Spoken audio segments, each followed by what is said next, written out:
Assalamualaikum warahmatullahi wabarakatuh.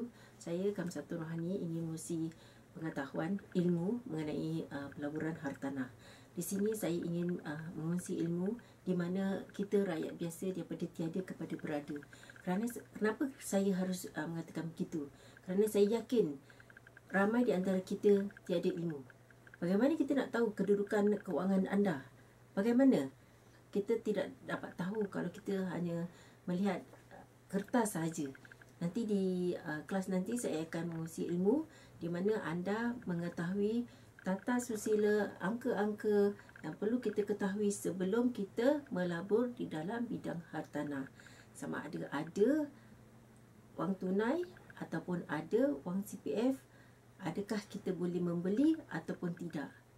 Kita ikuti kelas saya nanti. Kedua, saya ingin berkongsi mengenai bagaimana kedudukan kita punya keuangan dapat menganalisa. Maknanya bagaimana kita tahu kita dapat membeli dua hartanah ataupun lebih.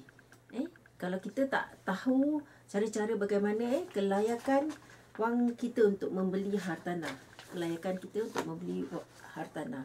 Macam mana kita nak tahu? Kita mesti ada data dalam bahasa Inggeris financial health check, di mana kita punya simpanan dalam satu bank, kita punya pembelian expenses di dalam satu bank, kita punya wang simpanan di dalam satu bank.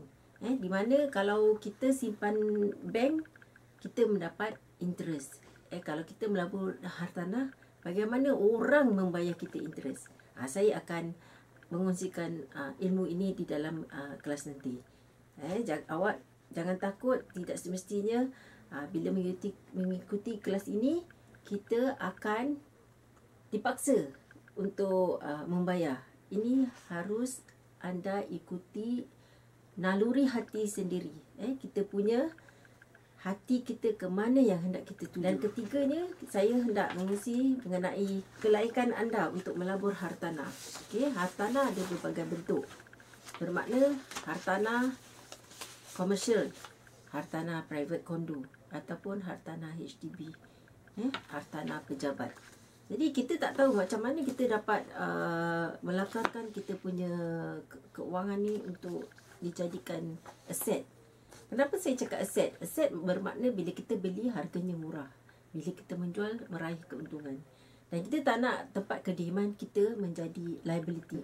Ramai kebanyakan daripada kita tidak tahu sebenarnya hartanah yang kita duduk ada lumbung emas. Ada lumbung emas.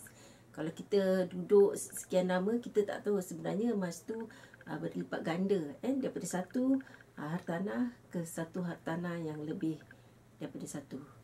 Sebab tu saya cakap daripada tiada kepada berada. Dan keempatnya, saya ingin mengetahui kedudukan keuangan anda, di mana kita boleh mengongsi ilmu sesama sendiri, menaikkan taraf portfolio anda.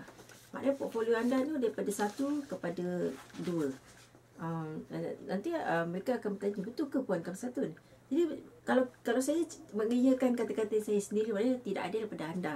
Mengapa tidak anda mengikuti kursus ini, kelas ini yang akan saya adakan 2 jam, di mana kita akan lakarkan serba sedikit bagaimana laluan destinasi daripada angka sifar kepada angka banyak sifar. Bermakna macam kita kalau nak pergi daripada satu tempat ke satu tempat, kita mesti plan, perancangan tu perlu, keuangan kita perlu. Jadi sebenarnya saya pun tidak begitu pandai, tetapi setelah saya menceburi bidang hartanah ini, berpengalaman sendiri, Masya Allah, dia punya keyakinan saya pada pelaburan hartanah ni, saya sangat yakin, dan saya harus berkongsi pengalaman, kejayaan saya, keuntungan saya yang raih-raih untuk saya kongsi bersama. Jadi jangan lengah-lengah lagi.